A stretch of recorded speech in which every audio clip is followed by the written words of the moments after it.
आज जो है हम वन एवं वन्य जीव संसाधन का दूसरा चैप्टर लेकर के आ रहे हैं।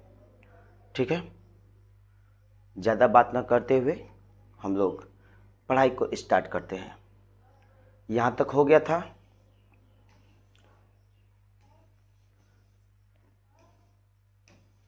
क्या था इसमें जो है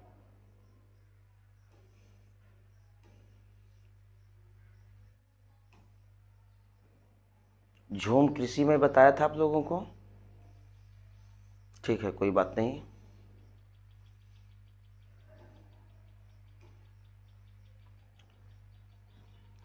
अगर हम लोग वन को काट दें, ठीक है, वन को काट दें या वन का समाप्त कर दें तो हमारे सामने समस्याएं क्या होंगी, तो उसको देखेंगे कि सबसे पहले जो है मृदा का अपरदन होता है। क्या होता है? मृदा का अपरदन होता है, यानी कि मिट्टी का कटाव बढ़ जाता है। दूसरी बात, वर्षा की मात्रा में लगातार कमी होती जाती है। आज भी हम लोग देख रहे हैं कि हमारे यहाँ जो है लगभग 33% जो है वन होने चाहिए, लेकिन 33% वन नहीं है, उससे कम हो गए, लगभग 23-24 के आसपास हैं। इसलिए धीरे धीरे वर्षा भी कम होती जा रही है। पारिस्थितिकी तंत्र यानी कि जो संतुलन होगा वह क्या हो जाएगा? बिगड़ जाएगा। पर्यावरण प्रदूषण और वैश्विक तापमान में क्या हो जाएगी? वृद्धि हो जाएगी। ग्लोबल वार्मिंग बढ़ने लगेगा। जल स्रोतों का सूख जाना, ठीक है, ये सब चीज़ें हम लोगों ने बताए थे। एक और चीज़ इसमें देखना है कि वो है क्या, तो वनों पर आधारित उद्योग कौन कौन से हैं। तो वन पर आधारित तो बहुत सारे उद्योग हैं, लेकिन परीक्षा के पॉइंट ऑफ व्यू से सिर्फ हम लोग 3 को ही देखेंगे, लिख देंगे तो हो जाएगा। वो है सबसे पहले कागज उद्योग। ठीक है, कागज उद्योग। अब कागज बनाने के लिए कच्चे माल की आवश्यकता होती है।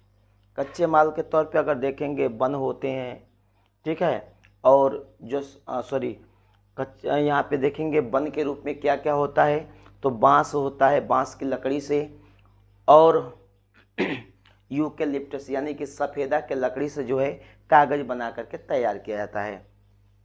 तो इस कंडीशन में हम लोग क्या करते हैं कि अधिक से अधिक मात्रा में बांस और सफ़ेदे की जो है कटाई करते हैं, और सफ़ेदे को ही यूकेलिप्टस कहा जाता है। ठीक है, तो कागज निर्माण में, ठीक है, खेल उपकरण उद्योग में जो भी खेल के साधन यानी कि जो सामान हम बनाते हैं, मान लीजिए बैट हो गया, ठीक है, और चेयर हो गया, ये सब जितने भी खेल के, शतरंज के जो गोटियां होती हैं वो भी जो बनाए जाते हैं, ठीक है, वो सब में भी जो है लकड़ी का उपयोग होता है। माचिस उद्योग की बात किया जाए तो माचिस उद्योग में देखेंगे कि माचिस की तिल्लियां और डिबियां बनाने के लिए मुख्य रूप से पॉपुलर और यूकेलिप्टस जैसी कमज़ोर व हल्की लकड़ी की आवश्यकता होती है। याद रखिएगा, पॉपुलर और यूकेलिप्टस जैसी कमज़ोर व हल्की लकड़ी की आवश्यकता होती है। और भी देखेंगे, उद्योग की बात किया गया। एक देखेंगे तारपीन तेल उद्योग। तारपीन का तेल भी निकाला जाता है। यह किससे प्राप्त किया जाता है, तो यहाँ पर देखिएगा, यह जो आपको दिखाई दे रहा है यह चीड़ का पेड़ है। किसका पेड़ है? चीड़ का जो है पेड़ है। इस चीड़ के पेड़ पर जो है हम कट का निशान मारते हैं, यानी कि इस पर चीरा लगाते हैं। चीरा लगाने के बाद इसमें से गाढ़ा द्रव निकलता है। ठीक, उसी गाढ़े द्रव को जो है, ठीक है, एकत्र कर लेते हैं एक पात्र में, और इसको जो है और रॉल जो है उबाल करके जो है आसवन विधि के माध्यम से, देख रहे हैं यहाँ पे, रॉल को उबालकर आसवन किया जाता है।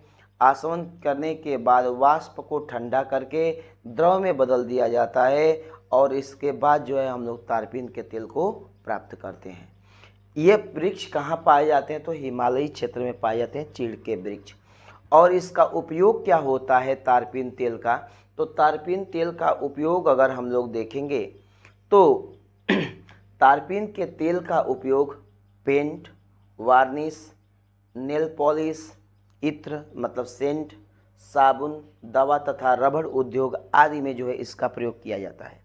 तो पूछा जाता है कि जो तारपीन का तेल होता है वो किससे प्राप्त किया जाता है, तो कहेंगे चीड़ के वृक्ष से जो है तारपीन के तेल को प्राप्त किया जाता है।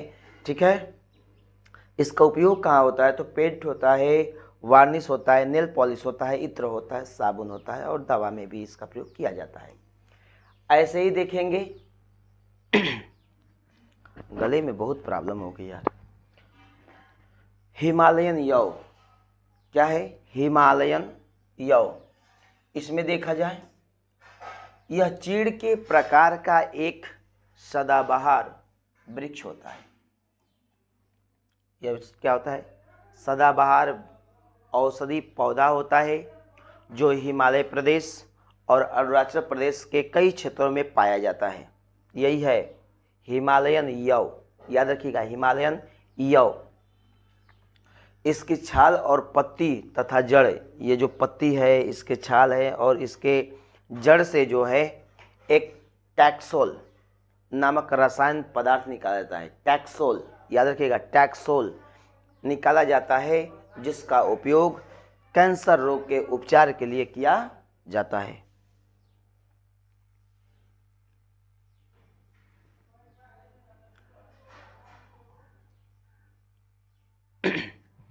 अब देखिएगा नीतियों की बात किया जाए, उपनिवेश काल की वन नीति, हेडिंग करिएगा उपनिवेश काल की वन नीति। अब अगर उपनिवेश काल के वन नीति की बात किया जाए तो इसमें हम लोग देखेंगे सबसे पहले संवर्धन वृक्षारोपण। सबसे पहले उपनिवेश काल, यानी कि उपनिवेश काल का मतलब ये है कि जब हमारे देश में विदेशी लोग आए और यहाँ पर आने के बाद कोई न कोई विकास किए, जब वो विकास किए तो कुछ प्राकृतिक चीज़ों का वो विनाश भी किए, यही उपनिवेश है एक प्रकार का। तो इसमें कहेंगे हम लोग संवर्धन वृक्षारोपण। पूछा जाएगा आपसे संवर्धन वृक्षारोपण क्या है, तो जान लीजिएगा उपनिवेश काल में वाणिज्यिक महत्व की कुछ एकल प्रजातियों के बड़े पैमाने पर रोपण को बढ़ावा दिया गया, जिससे दूसरी प्रजातियां खत्म हो गई। जैसे इसके कहने का तात्पर्य क्या है, इसके कहने का तात्पर्य है कि हम जो है वाणिज्यिक महत्व को बढ़ावा देने के लिए हम लोग विशेष प्रकार के एक पौधे को ही बढ़ावा दे दिए और उसके बाद जो है दूसरे जो प्रकार के वृक्ष से वो समाप्त हो गए। यही जो है क्या कहलाता है, संवर्धन वृक्षारोपण कहलाता है। जैसे अगर देखा जाए हम लोग सफ़ेदे का बहुत ज़्यादा तेज़ी से इस्तेमाल कर रहे हैं, किसके लिए, आर्थिक मतलब रुपया पैसे के लिए। ठीक है, तो ये सब बाकी जो पेड़ पौधे थे उनको क्या करें, समाप्त करें। जैसे में देखिएगा कैसे विनाश के कारण की बात किया जाए, औपनिवेशिक शासन के दौरान रेल लाइन विस्तार, कृषि, व्यवसाय, वाणिज्यिक वानिकी और खनन क्रियाओं के कारण वनों का सबसे अधिक नुकसान हुआ, सबसे अधिक नुकसान हुआ। यानी कि जब हम लोग रेल पटरियों का विस्तार कर रहे थे तो रेल पटरियों में जो है लकड़ी लगाई जाती थी, और इस लकड़ी को प्राप्त कहाँ से किया जाएगा, तो पेड़ से ही प्राप्त किया जाएगा। अगर इसकी आवश्यकता ज़्यादा हो रही है तो इसी पेड़ को हम लोग सर्वाधिक लगाएंगे। जब सर्वाधिक लगाएंगे इसी को, तो अन्य वृक्षों को काटना पड़ेगा कि नहीं काटना पड़ेगा। तो इसी के विकास के लिए हमने जो है क्या किया, ख़त्म कर दिया। कृषि के लिए भी हम लोगों ने क्या किया, ख़त्म कर दिया। ठीक है, तो इन सब को देख रहे हो कि इस प्रकार से जो है हम लोगों ने इसको क्या कर दिया, विनाश कर दिया। और एक ही प्रकार के पेड़ पौधों को जब हम बढ़ावा दे देते हैं तो यही होता है संवर्धन वृक्षारोपण। देख रहे हैं, जैसे में उदाहरण के तौर पे देखा जाए, दक्षिण भारत में सागवान के एकल रोपण से अन्य प्राकृतिक वन नष्ट हो गए। सागवान का वृक्ष बहुत ज़्यादा जो है लगाया गया दक्षिण भारत में, जिसके कारण अन्य जो वृक्ष थे वो क्या हो गए, समाप्त हो गए। हिमालय में चीड़ के रोपण से हिमालयन ओक और रेडोडेंड्रॉन क्या हो गया, यह भी नुकसान हो गया। यही है, ठीक है, ये हिमालयन ओक है, यह जो है रेडोडेंड्रॉन है, ठीक है, इसका भी क्या हो गया, समापन हो गया। किसके बढ़ावा से, चीड़ वृक्ष का जो है ज़्यादा हम लोगों ने इसको, चीड़ के वृक्ष को ज़्यादा हम लोगों ने लगाया, जिसके कारण हिमालयन ओक और ये सब क्या हो गए, समाप्त हो गए। आगे की बात किया जाए, स्वतंत्रता के बाद प्रभाव देखने को क्या मिला था, तो वन सर्वेक्षण के अनुसार 1951 से लेकर के 1980 के बीच लगभग, ध्यान दीजिएगा, वन सर्वेक्षण एक आंकड़ा देता है जिसमें बताता है कि 1951 से लेकर के 1980 के बीच लगभग जो है 26,200 वर्ग किलोमीटर क्षेत्र पर कृषि भूमि बना, मतलब कृषि भूमि के रूप में बदल दिया गया। 1951 में यानी कि इतने प्रकार के वृक्ष, इतने वृक्ष थे, बहुत ज़्यादा वृक्ष थे, लेकिन 1951 से 1980 के बीच इन्हीं वृक्षों को काट करके क्या बना दिया गया, खेत बना दिया गया। समझिएगा बात को, 1951 से लेकर के 1980 के बीच बहुत ज़्यादा वृक्ष थे, लेकिन इसी के बीच इन सबको, पेड़ पौधों को काट करके जो है इस प्रकार से खेत का निर्माण किया गया, जिसमें अगर कुल क्षेत्रफल की बात किया जाए तो 26,200 वर्ग किलोमीटर वन को क्या कर दिया गया, काट दिया गया, और उसके स्थान पर क्या कर दिया गया, खेती कर दिया गया, खेत बना दिया गया। ठीक है, आगे देखते हैं। कुछ है नहीं, बहुत बड़ी बात नहीं है, वन को समझना है। वन है, वन का संसाधन है, ठीक है ना, वन का संसाधन के रूप में कैसे इस्तेमाल हो रहा है, उसी प्रकार से वन्य जीव होंगे, उनका संसाधन के रूप में कैसे इस्तेमाल किया जाएगा, यही चैप्टर है। ये मैंने आप लोगों को बता दिया था, झूम कृषि। ठीक है, वनों के ह्रास और निम्नीकरण के अन्य बड़े कारण क्या हैं, तो बहुत ज़्यादा नहीं जानना है। खनन गतिविधियों की वजह से हो रहा है, बड़ी विकास परियोजनाओं की वजह से हो रहा है। पीछे मैं बताया कि जब बड़े बड़े बांध का निर्माण किया जाता है तो उसके पीछे जलाशय का निर्माण होता है, जिसमें जो है बहुत सारे वन, पेड़ पौधे डूब जाते हैं। ठीक है, ईंधन के रूप में। ये सब मैंने आप लोगों को बता दिया है।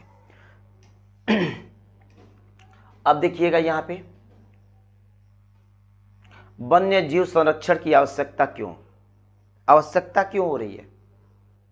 आवश्यकता इसलिए हो रही है कि सबसे पहले अगर देखेंगे कि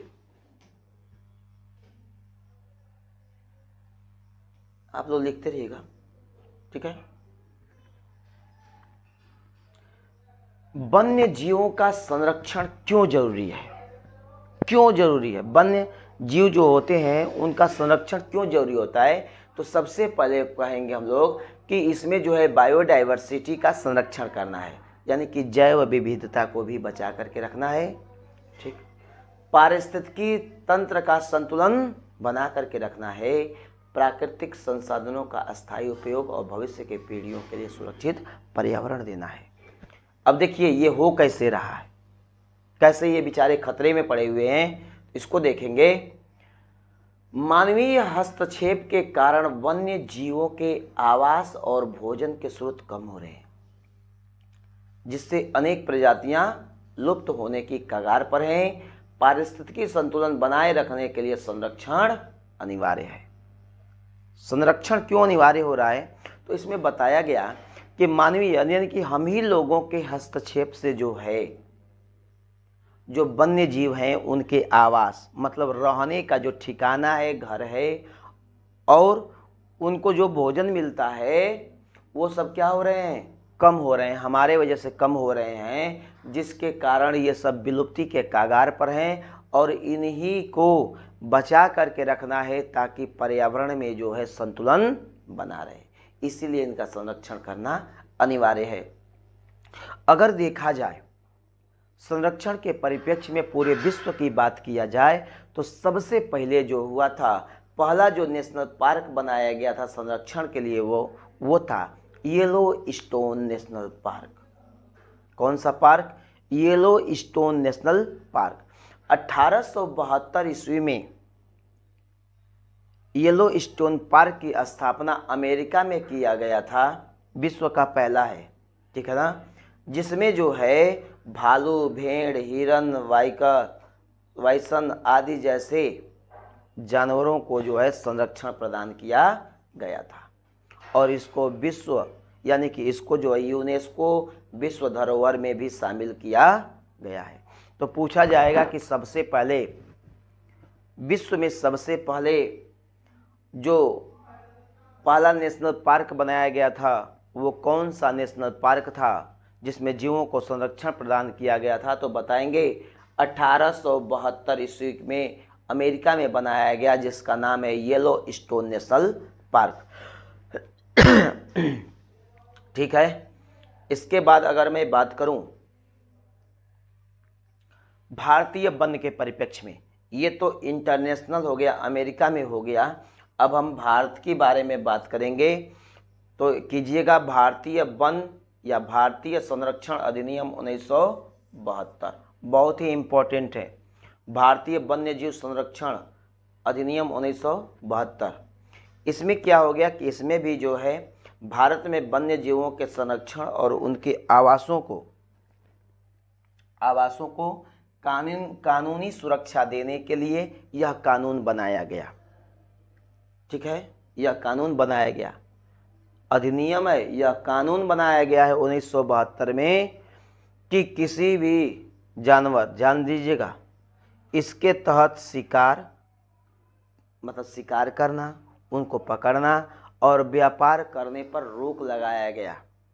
ठीक है, तो इसके तहत ही राष्ट्रीय उद्यानों, वन्यजीव और अभ्यारण्यों को सामुदायिक संरक्षण क्षेत्र स्थापित कर सके। यानी कि कहने का तात्पर्य है कि यहाँ पर भारत सरकार ने भी जो है 1972 में एक नियम बनाया, भारतीय वन्यजीव संरक्षण अधिनियम, जिसके तहत जो विलुप्ति के कगार पर जो जीव है उनका शिकार करना, उनको पकड़ना, उनको बेचना, इन सारी चीज़ों पर रोक लगाया गया, जिससे उनका आवास क्षेत्र क्या हो जाएगा, बना रह जाएगा। ठीक है, इसी में देखेंगे सबसे पहले हम बात करते हैं एक नेशनल पार्क की स्थापना की गई, नियम बनाया गया। तो जब नियम बन रहा है यहाँ पे 1972 में,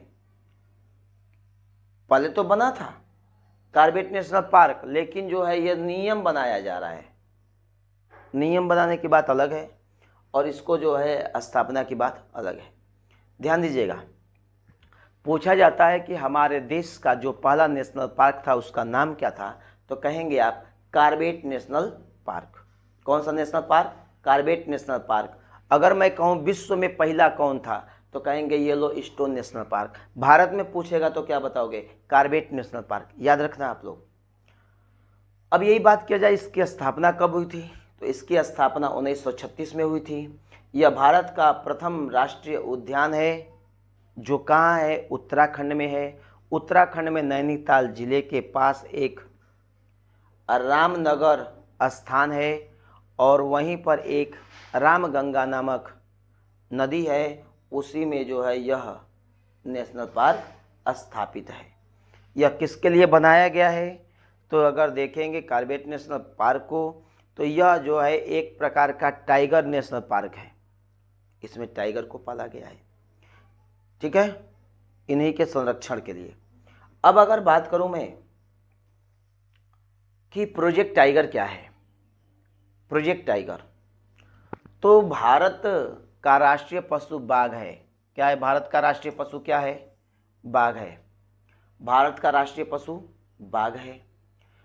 बाघ भी संकटग्रस्त है, इसके ऊपर भी खतरा है, जिसके संरक्षण के लिए 1973 में इस विशेष परियोजना की शुरुआत की गई थी, जिसमें प्रारंभ में जो है 19 टाइगर रिजर्व से शुरू किया गया था और वर्तमान में लगभग देखेंगे तो 58 के आसपास टाइगर रिजर्व हो चुके हैं, 58 के आसपास।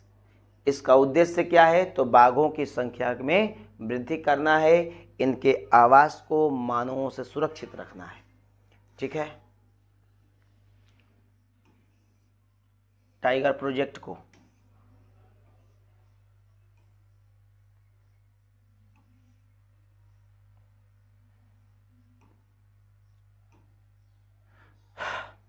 हेडिंग करिएगा, भारत में वन और वन्य जीव का संरक्षण। भारत में वन और वन्य जीव का संरक्षण, वन का भी संरक्षण करना है। देखिए क्या है महत्व इसका। वन्य जीवों के संरक्षण से पारिस्थितिकी विविधता बनी रहती है, जिससे जीवन के लिए आवश्यक तत्व जल, मृदा, मिट्टी, वायु का पुनर्सृजन होता रहता है। तो वृक्ष जो है, वन्य जीव जो हैं, ठीक है, वो पारिस्थितिकी संतुलन को बनाए रखने के लिए बहुत ही जरूरी है। ठीक है, इसी के वजह से जो है जल, मृदा, वायु का जो है पुनः निर्माण हो जाता है, पुनः सृजन हो जाता है। संरक्षण अधिनियम 1972, ठीक है, ये बना कैसे?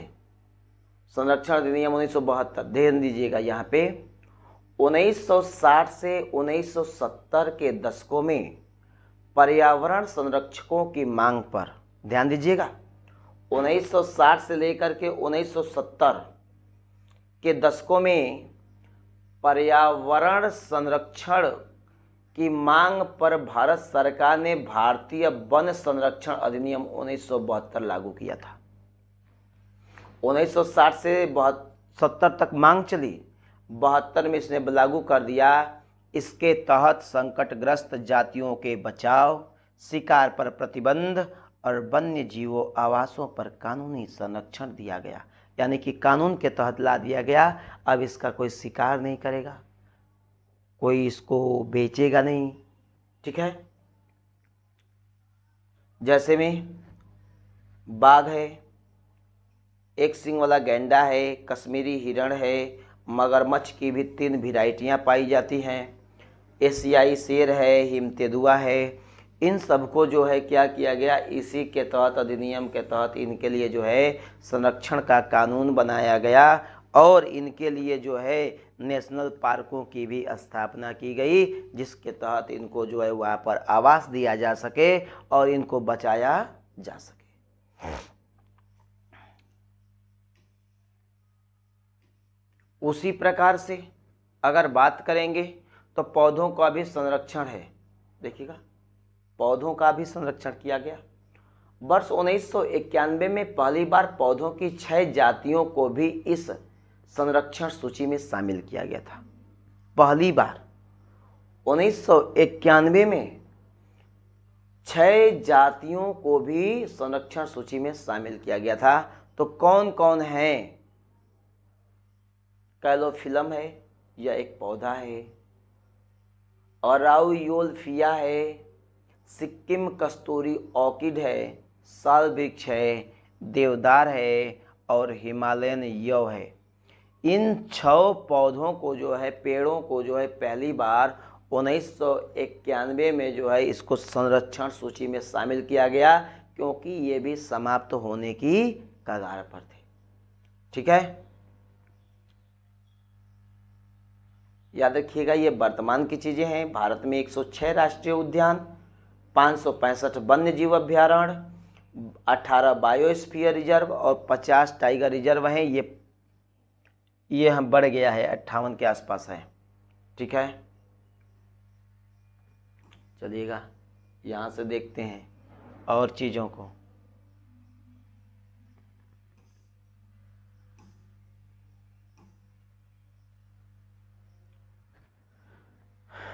प्रोजेक्ट टाइगर 1973 में, प्रोजेक्ट टाइगर की शुरुआत 1973 में बाघों की संख्या बढ़ाने और उनके आवासों की रक्षा के लिए बनाया गया। इसी प्रकार से प्रोजेक्ट एलिफेंट है, हाथियों से संबंधित, हाथियों का संरक्षण, बायोस्फीयर रिजर्व। इसके तहत नीलगिरी, नंदा देवी, सुंदरबन आदि जो क्षेत्र देखोगे तो वहाँ पर भी इसको संरक्षित किया गया। ठीक है,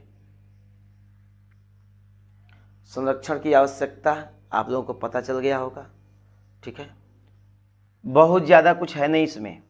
ठीक है ना, आप लोग बहुत आराम से लिख लोगे, कोई दिक्कत होने वाली नहीं है। जो जो महत्वपूर्ण है वहाँ से जो है, यहाँ से मैं इसको कवर कर दे रहा हूँ। ठीक है, अब यहाँ पे सबसे पहले कर लीजिएगा हेडिंग, वन संरक्षण के प्रयास एवं उपाय। ठीक है, सबसे पहले राष्ट्रीय वन नीति। राष्ट्रीय वन नीति याद रखिएगा, 1991 में जो है पहली बार 6 पौधों को शामिल किया गया था। राष्ट्रीय वन नीति कब बनी थी? तो याद रखिएगा, भारत में प्रथम वन नीति 1952 में बनाई गई थी, जिसे 1988 में संशोधित किया गया था। पहली बार वन नीति 1952 में बनाई गई, लेकिन संशोधित कब किया गया? 1988 में किया गया। इसके तहत देश के कुल भौगोलिक क्षेत्रफल के 33% भाग पर वन को सुनिश्चित किया गया। यानी कि कोई भी देश हो, वहाँ पर कितना परसेंट भाग पर वन होना चाहिए?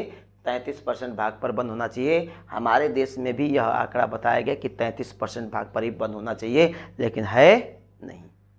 ठीक है, अब देखेंगे कि इसकी शुरुआत कैसे की जा रही है।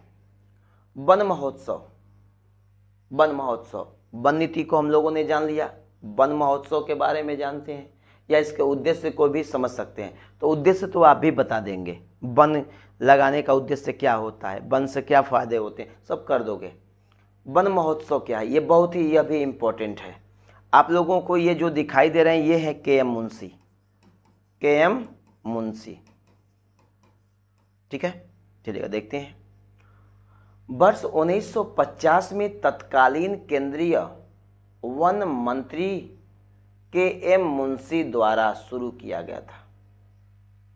भारत में यह प्रतिवर्ष 1 जुलाई से लेकर के 7 जुलाई तक मनाया जाता है। वन महोत्सव की शुरुआत किसने किया? तो कहोगे आप, वन महोत्सव की शुरुआत जो है के.एम. मुंशी ने किया था, जो कब से कब तक मनाया जाता है? 1 जुलाई से 7 जुलाई के बीच जो है इसको मनाया जाता है। इसका उद्देश्य क्या है? तो इसका उद्देश्य है अधिक से अधिक वृक्षारोपण कर वन क्षेत्र को बढ़ाना और पर्यावरण संरक्षण का संदेश देना। मृदा अपरदन, इसके उद्देश्य क्या होते हैं? प्रमुख उद्देश्य, मृदा अपरदन को रोकता है, बाढ़ नियंत्रण, मरुस्थल को रोकता है, निम्नीकरण भूमि, सामाजिकी वानिकी, वृक्षारोपण के लिए, ये सब जो है आप लोगों को मैं बता चुका हूँ। ठीक है, पर्यावरण दिवस कब मनाया जाता है? तो 5 जून को जो है मनाया जाता है पर्यावरण दिवस। ठीक है ना, आगे बढ़ते हैं।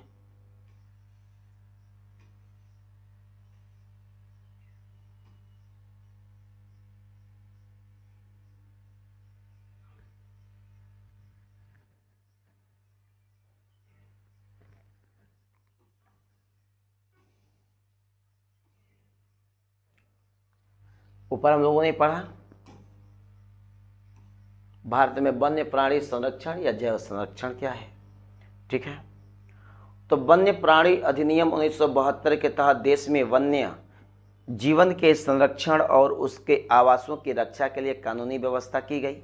इसके अंतर्गत देश में निम्नलिखित संरक्षण क्षेत्र बनाए गए। देख रहे हैं, नेशनल पार्क की स्थापना की गई, वन्यजीव विहार अभ्यारण्य की स्थापना की गई, बायोस्फीयर रिजर्व जैव मंडल आरक्षित क्षेत्र की स्थापना की गई। तो इसको आप लोग देख लीजिए, ये सब चीज़ें हैं। ठीक है, जो महत्वपूर्ण है, जहाँ से प्रश्न आएंगे उसी को मैं थोड़ा बताने का प्रयास करता हूँ। ठीक है, आज के दिन बाघ है, मोर है और हाथी है, इसके भी संरक्षण की बातें की गई हैं। ऊपर भी मैं बताया हूँ आप लोगों को। इसका जो है, जिनको स्क्रीनशॉट लेना होगा, स्क्रीनशॉट ले करके खूब आराम से देख सकते हैं, नहीं तो टेलीग्राम ज्वाइन कीजिए, वहाँ पर आपको ये PDF मिल जाएगा, जिसमें आप आसानी से समझ सकते हो। ठीक है, यहाँ से कुछ बताने लायक नहीं है। ठीक है, सब वही चीज़ें हैं। ठीक है, प्रोजेक्ट टाइगर की शुरुआत, ठीक है, 1973, प्रोजेक्ट एलिफेंटा 92 में, प्रोजेक्ट स्नो लेपर्ड 2009। ये सब देख लो, ये बस पूछा जाता है कि कब कब किया गया था। ठीक है, हाँ, यहाँ से कहेंगे बाघ परियोजना, ये बहुत ही महत्वपूर्ण है।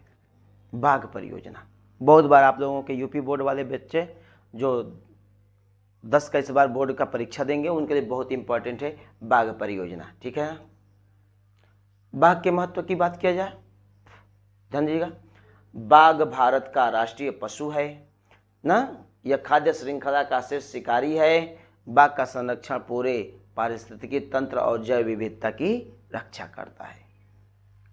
प्रोजेक्ट टाइगर की शुरुआत मैंने बताया है आपको 1973 को भारत सरकार द्वारा प्रारंभ किया गया। यह विश्व की सबसे सफल वन्यजीव संरक्षण परियोजनाओं में से एक है। मैं बताया हूँ अभी आप लोगों को, ठीक है ना। कहानी देखना होगा तो थोड़ी सी देख सकते हैं। 20वीं शताब्दी के आरंभ में भारत में लगभग 55,000 बाघ थे, जो घटकर के 1827 रह गई। ये सब देख लो, ये आप लोगों को ही याद करना है, ठीक है। बाघों के ह्रास के मुख्य कारण, कैसे ये समाप्त हो रहे हैं बाघ। अवैध शिकार हो रहा है इनका बेचारों का। खाल एवं हड्डियों का अवैध व्यापार, बहुत महंगा लोग बेचते हैं। वनों का विनाश और आवास का सिकुड़ना कम होना, ठीक है। ये सब चीज़ देख लीजिए आप।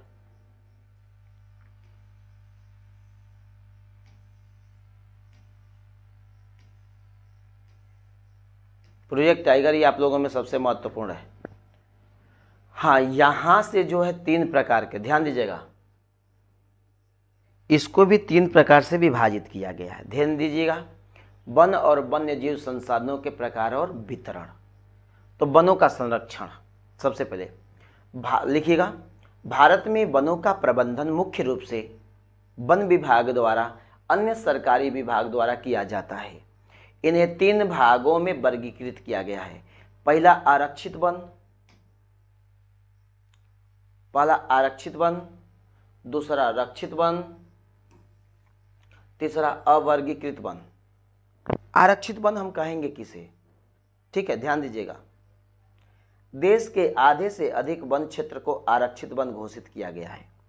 देश के आधे से अधिक वन को आरक्षित वन घोषित किया गया है, ठीक है ना। वन और वन्य प्राणियों के संरक्षण के दृष्टिकोण से वन सर्वाधिक मूल्यवान माने गए हैं। लेकिन आरक्षित वन है क्या, मोस्टली है क्या, किसको कहेंगे, ध्यान समझिएगा यही चीज। इन वनों में बिना अनुमति, मतलब सरकार के अनुमति के बिना लकड़ी काटना, शिकार करना, चराई करना आदि पूर्णतः क्या है, प्रतिबंधित है। उसे ही हम क्या कह देते हैं, आरक्षित क्षेत्र कहते हैं। यहाँ पर बिना परमिशन का आप लकड़ी नहीं काट सकते हैं, शिकार नहीं कर सकते हैं, चराई का काम नहीं कर सकते हैं, ठीक है, याद रखिएगा। यही है आरक्षित वन। इसे ही रक्षित वन या स्थानीय वन भी कहते हैं, ठीक है। अब अरक्षित वन क्या है। रक्षित वन वन विभाग के अनुसार देश के कुल वन क्षेत्र का 1/3, यह क्या था, आधा से अधिक था। आरक्षित वन आधा से अधिक है, और यह वन विभाग के अनुसार देश के कुल क्षेत्र का 1/3 भाग ही रक्षित है। इन वनों को और अधिक नष्ट होने से बचाने के लिए इनमें विशेष सुरक्षा दी जाती है। इनका उद्देश्य वनों का संरक्षण और नियमित उपयोग करना है, ठीक है। इसमें भी कानून के तहत ही काम करना होता है। अब इसमें देखो अवर्गीकृत, देखो अन्य सभी प्रकार के वन और बंजर भूमि जो सरकार, व्यक्तियों और समुदायों के स्वामित्व में होते हैं, ठीक है। ये मुख्य रूप से गुजरात तथा उत्तर पूर्वी भारत के राज्यों में पाए जाते हैं। बंजर भूमि जो सरकार के अधीन हो, व्यक्तियों समुदाय के बीच हो, ठीक है ना, वही होता है। 3 प्रकार के, याद रखिएगा। अगर मैं कहूँ तीनों में अंतर क्या है, तीनों में अंतर क्या है, तो आरक्षित वन को देखोगे, इसका जो है वन विभाग द्वारा पूर्णतः संरक्षण प्राप्त है। आरक्षित को जो है वन विभाग द्वारा पूर्णतः जो है संरक्षण प्राप्त है। और रक्षित वन देखा जाए तो वन द्वारा जो है आंशिक, मतलब थोड़ा सा कुछ प्राप्त है। और अवर्गीकृत में जो है सीमित संरक्षण प्राप्त इसको किया गया है। यहाँ से इसको देख लीजिएगा, एकदम आसान भाषा में, बहुत ज़्यादा समझाने की ज़रूरत नहीं है, ठीक है। याद करने के लिए ऐसे भी कर सकते हो, आरक्षित, रक्षित, अवर्गीकृत।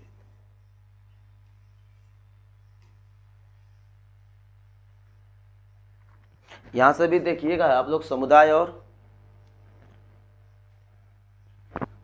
और वन संरक्षण में बहुत ही महत्वपूर्ण है सामुदायिक भागीदारी क्या है, ठीक है ना। तो भारत में भारत में वन संरक्षण की नीतियां केवल सरकार तक ही सीमित नहीं है, बल्कि स्थानीय समुदायों की भागीदारी भी इसमें महत्वपूर्ण रही है।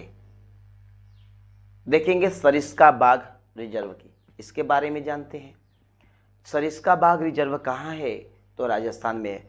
इनको बचाने का काम सिर्फ सरकार का ही नहीं है, समुदाय के लोगों का भी है। वही है राजस्थान के अलवर जिले में स्थित, दिख रहा होगा कि नहीं दिख रहा होगा, थोड़ा देख लेते हैं इसको। सरिस्का बाघ रिजर्व के बारे में जानते हैं। राजस्थान के अलवर जिले में स्थित सरिस्का बाघ रिजर्व के गांव के लोगों ने वन्य जीवों को बचाने के लिए खनन कार्य बंद करवाने हेतु लंबा संघर्ष किया। इस रिजर्व को बचाने के लिए राजस्थान के लोगों ने, यानी कि अलवर जिले के लोगों ने जो है खनन कार्य बंद करवाने के लिए बहुत लंबा संघर्ष किया। लोगों के निरंतर आंदोलन के कारण खनन रोक लगी और वन्य जीव की रक्षा हुई। ये सरिस्का अभ्यारण्य को भी याद रखिएगा, रिजर्व को, ठीक है। वहीं भैरवदेव डाकौ सेंचुरी, इसमें क्या है? राजस्थान के अलवर जिले के 5 गांवों के लोगों ने लगभग 1200 हेक्टेयर वन भूमि को भैरवदेव डाकौ सेंचुरी घोषित कर दिया। यानी कि 1200 हेक्टेयर वन भूमि को इन लोगों ने किया, सरकार नहीं, इन लोगों ने, जहां उन्होंने अपने नियम बनाए हैं, जहां पर शिकार पूरी तरह वर्जित है, ये शिकार नहीं करने देते हैं। चिपको आंदोलन की बात किया जाए 1973 हिमालय क्षेत्र में प्रसिद्ध चिपको आंदोलन ने वनों की कटाई रोकने के साथ साथ स्थानीय पौधों की जातियों का सामुदायिक वनीकरण करने में बड़ी सफलता पाई। लोग पेड़ों से चिपक कर उनकी कटाई रोकते थे। जब इन पेड़ों को काटा जाता था तो यहाँ के लोग जा कर के उन पेड़ों को पकड़ के चिपक जाते थे, जिसके वजह से वो लोग काट नहीं पाते थे, विरोध किया जाता था इसके माध्यम से। तो यही चिपको आंदोलन है। अगर इसके बात किया जाए, इसमें प्रमुख व्यक्ति कौन कौन थे जो इसका नेतृत्व कर रहे थे? सुंदरलाल बहुगुणा है, चंडी प्रसाद भट्ट हैं और गौरा देवी। इनके नामों को बहुत पूछा जाता है, याद रखिएगा। अगर वैसे ही मैं बात करूं, टिहरी का बीज बचाओ आंदोलन, ठीक है, बीज बचाओ आंदोलन, ये कहाँ है? टिहरी, उत्तराखंड में। प्रमुख व्यक्ति कौन थे? तो विजय जड़धारी थे। उद्देश्य रासायनिक उर्वरकों के बिना भी सफल फसल उत्पादन और बीज संरक्षण किया जा सकता है, ठीक है। और इसमें डॉक्टर वंदना शिव थी। देसी बीजों का संरक्षण, जैविक खेतियों की बढ़ावा देना और किसानों के अधिकारों की रक्षा करने के लिए टिहरी का बीज बचाओ आंदोलन। नाम याद रखिएगा, नाम ज़्यादा पूछेगा। विजय जड़धारी और डॉक्टर वंदना शिव। संयुक्त वन प्रबंधन कार्यक्रम, इसकी शुरुआत सर्वप्रथम 1988 में उड़ीसा राज्य में हुई। इसके तहत स्थानीय समुदायों को वनों के संरक्षण और प्रबंधन की जिम्मेदारी दी जाती है। बदले में उन्हें गैर इमारती वन उत्पादों जैसे ये जो है गोदलाख जो है फल जो है लाभ मिलता है। इसको भी आप लोग जो है देख लीजिएगा। बहुत लंबा वीडियो होने की वजह से मुझे जो है जल्दी जल्दी ख़त्म करना पड़ रहा है, ठीक है। और भी जो है हमारे लोग, जो समुदाय के लोग होते हैं, वो पूजा पाठ भी करते हैं। पेड़ पौधों का आप लोग देखते होंगे, तो उससे हमारी संस्कृति बची रहती है और वन का संरक्षण भी होता है पेड़ पौधों का, ठीक है। इसको भी देख लीजिएगा। पवित्र पेड़ों के झुरमुट, ठीक है, क्या है? प्रकृति की पूजा एक पुरानी जनजाति मान्यता है, जिसके कारण कई वनों को देवी देवताओं के वन या पवित्र पेड़ों के झुरमुट मानकर अछूता छोड़ दिया जाता है। जहाँ पर कह देंगे ना कि देवी देवता का वास है, तो लोग उसको काटते पीटते नहीं है। जैसे पीपल का पेड़ था, पहले लोग वहाँ पूजा पाठ करते थे, कोई जल्दी जाता नहीं था वहाँ पे काटने पीटने के लिए। जब से पढ़े लिखे समझदार हो गए तब से कटने लगा वो भी बेचारा, ठीक है। छोटा नागपुर का क्षेत्र देखिए, यहाँ पे यहाँ की मुंडा और संताल जनजातियाँ महुआ और कदम्ब के पेड़ों की पूजा करती हैं। याद रखिएगा, छोटा नागपुर के पठार में महुआ और कदम के पेड़ का क्या करते हैं लोग? पूजा करते हैं, जिसके कारण इन पेड़ों को कोई काटता नहीं है। उड़ीसा और बिहार के क्षेत्रों में यहाँ की जनजातियाँ शादी के दौरान इमली और आम के पेड़ की पूजा करते हैं। उड़ीसा और बिहार में जो है इमली और आम के पेड़ की पूजा की जाती है शादी के समय। यहाँ पर देखिए, भारतीय समाज में पीपल और वट वृक्ष बरगद को अत्यंत पवित्र माना जाता है, इसलिए इसको भी काटा नहीं जाता है। राजस्थान के बिश्नोई गांव के आसपास काले हिरण, चिंकारा, नीलगाय, मोरों की कोई नुकसान नहीं पहुंचाता। वे यहाँ के समुदाय का हिस्सा हैं।